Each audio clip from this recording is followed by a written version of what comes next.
There's a wealth book so powerful that I've read it 3 times over the last decade.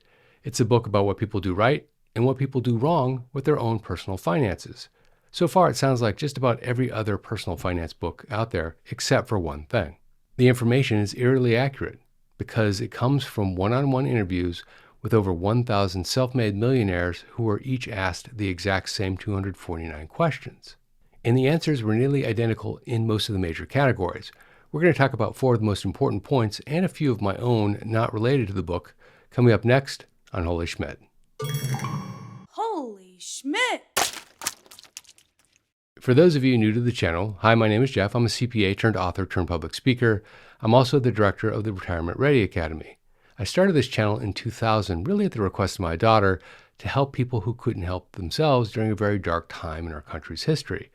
Today, the channel has over 360,000 subscribers, over 5 million hours of watch time, over 60 million views, and we would love it if you join our YouTube family. So please consider clicking subscribe and turning on notifications so that you get alerted the next time I post a video. I post about 3 or 4 times a week. There's no shortage on books on financial advice out there, and most of them tell you what to do, but are vague on what not to do, which is equally important. So when you're done with the book, you feel great, but very quickly you get stuck, because even if you are doing the right things, you're also continuing to do the wrong things, or at the very least, you start doing some wrong things that you weren't doing before. That's a bit like getting on a daily exercise program, but then having a large cheese pizza for dinner every night. You're going to go nowhere fast.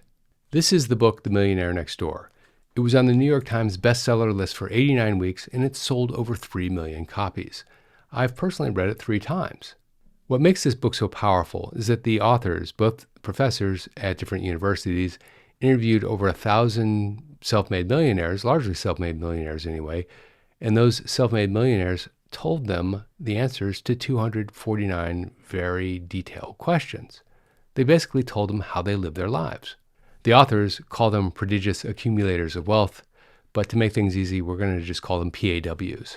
More importantly, with this information, they were able to compare the money habits of the 1,000 millionaires with the money habits of the everyday person out there, pretty easily, in fact. And they gave the average person the acronym UAW, which stands for under accumulator of wealth. And with all of that information, they were able to develop a really clear picture of the money habits that make people rich and the money habits that keep people poor. We're going to talk about the most important 4 of theirs and 2 more of mine. All right, let's get into it. Point number 1, they have no budget. They spend everything that they earn knowing that they're going to be able to earn more tomorrow. Early in my career, I couldn't stay ahead of the bills. We had just moved to New York. I had just taken a job as a banker in New York, and the cost in New York was a lot more than I had anticipated. So we had budgeted a maximum of $200 a weekend for fun money in New York for 3 people. That doesn't go very far, and so we spent the first several years of my career basically doing all of the free things that New York has to offer. Eventually, we were able to save a bit, but I found that we were buying things that we wouldn't normally buy if I hadn't switched my career to a banker. At first, it was awesome. There was a sense of freedom that I hadn't experienced in years. But then it started to feel a little strange because there wasn't really a reason for some of the things we were buying. Once I realized that, we started purchasing with intent, and that's something we continued to do even until this day. When you start to make a little more money, it's very easy to go into what I call haze mode, where you start doing things without thinking about them. This is particularly true when it comes to spending. If you're in the late stage of your career, understanding about haze mode is really important because when you leave your final job, you're going to have to budget. It may be a big budget if you've saved well. It may be a not so big budget if you didn't save well, but you will need to budget. And budgeting, by the way, doesn't mean that you're going to forego things. Think about the money masters out there like Warren Buffett or Hollywood stars like Sarah Jessica Parker or Keanu Reeves. They all are very big budgeters. Now you're saying, Jeff, it's very easy to budget when you're making billions of dollars a year or millions of dollars a year anyway. But the master of the universe types, the big financiers out there, or the Hollywood stars tend to live loud. So when someone breaks from the pack, it's pretty obvious. At the same time, people who spend everything that they make usually don't have an investment plan. Some of those plans are fundamental, like investing the maximum you can in your 401k. Others are a little bit more complicated, like if your company doesn't have a 401k, or if you earn so much money that you've maxed out your 401k by mid-year. High quality problem to have, I suppose, but yet if you plan to live well in retirement, like you did when you were working, you need to get your mind around this.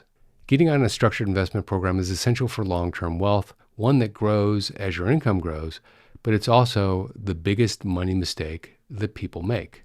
Mistake number 2, not having clearly defined goals around money, personal, and thing goals.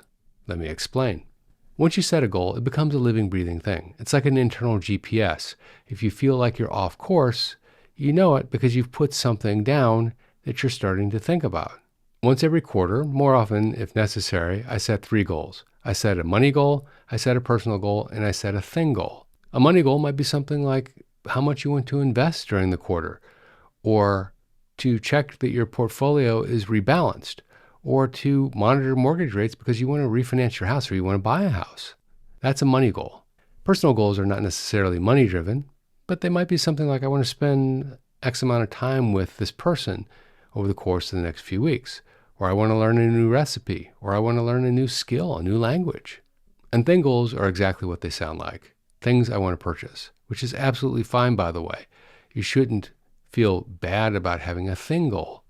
But if you identify your thing goal, then you can find the best way, the most cost-effective way to purchase that thing. Knowing each one of these, by the way, is really important because once you set a goal, and if you revisit it and know it concretely in your head, then your brain starts to work on ways to solve the problem, i.e. to achieve your goal. And if you put a goal down and you put plans next to that goal, then it kicks the process into overdrive. Poor habit number 3, falling in love with status. Now, what do I mean by status? People gain significance from a lot of different things.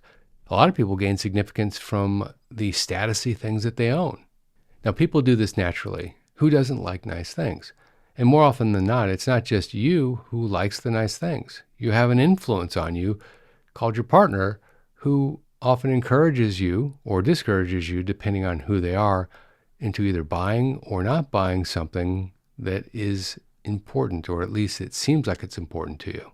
The problem becomes this. If you can afford a branded exercise watch at one income level, when your income goes up, does that mean that you can afford a Breitling watch? And if it goes up again, does that mean that you can afford an Omega watch? The bar continues to go up the more money that you earn. The point is that if you want to show status, there will always be someone there to sell it to you. Show me a social media page where someone is constantly posting all of their purchases and all of their expensive cars and clothes and everything else that they own, and I will show you someone who is an under-accumulator of wealth. 9 times out of 10 anyway. Poor habit number 4, not using your time, money, and energy effectively. Now, we've all had this happen to us. You've been at a dinner table, and maybe even a really expensive dinner. You're out, you're talking with friends or family, and there's one person at the table who is searching the internet. They're flipping through their phone, not paying attention to the conversation. They seem completely unaware that everybody's talking at the table, and they've checked out to read a story on the news feed. When they look up, they notice that people are actually looking at them and talking about them. Someone might have even said something to them and they didn't hear it because they were so involved in that story that they didn't actually graduate to the conversation that was happening at the table. That's one of many examples I can give of someone who doesn't use their time efficiently. But then there's the money example. Someone gets a call from a bill collector saying, "You haven't paid us in 2 months. We'd kind of like to get paid, please." They have plenty of money in their account, but they just never got around to it because they didn't focus on it. They didn't have the time. They didn't have the right focus. And so their credit report gets dinged, yet they could have paid that bill 100 times over with what was in their account.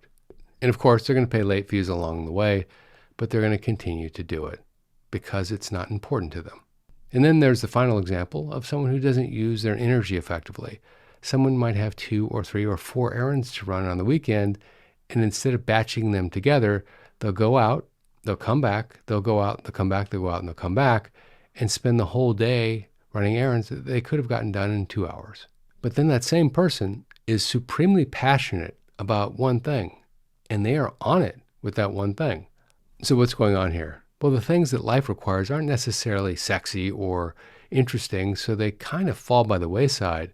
But the thing that the person is passionate about becomes front and center. And so everything about that gets done exactly as it needs to get done. The next one is my own, which is chasing too many shiny objects, whether it's a business idea or an investment idea or something else. There are people out there who will chase every business idea that's presented to them, whether it's a good idea or not.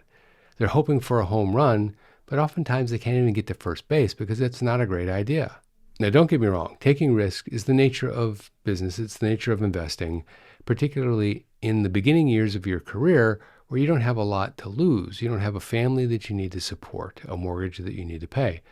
Or at the end of your career when you have the funds available for your retirement and you're just looking for something to do. But even taking smart risks will yield bad results at some time.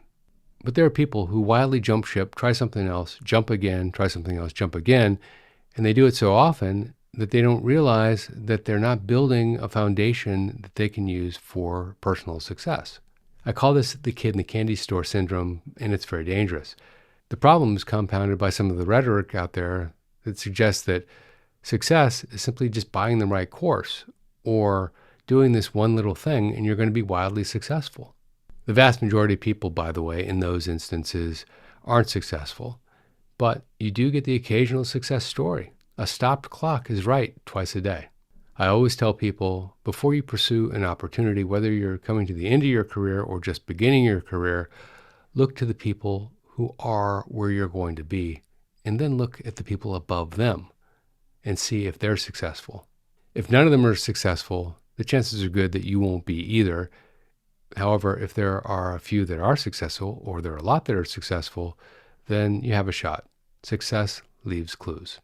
Then there's the opposite, no follow through. You have a great idea or you're presented with a great idea, but you feel like you need more education or you need more time, and then the opportunity goes away. Now there's a balance on this one. If you need certain education or certain training and you can't move forward without it, that's a closed gate. You can't get in. You can't become a doctor, for example, if you don't go to medical school. But if you need 10 things to happen in your life, even if those 10 things happen, chances are good that you'll need 10 more before you can move forward. You get the point. Someone once said to me, when would now be a good time to get started? At the time, I didn't really know what they were talking about, so I said, I'm not sure what you mean. And they rephrased the question, and they said, when would be the best time to plant a tree? And I said, today? And they said, 20 years ago. But that's already gone, so we'll settle for today. If you like this video, check out that video, How Many Americans Really Have a Net Worth of $1 Million or More. This is Jeff Schmidt, and I will see you in that video right there.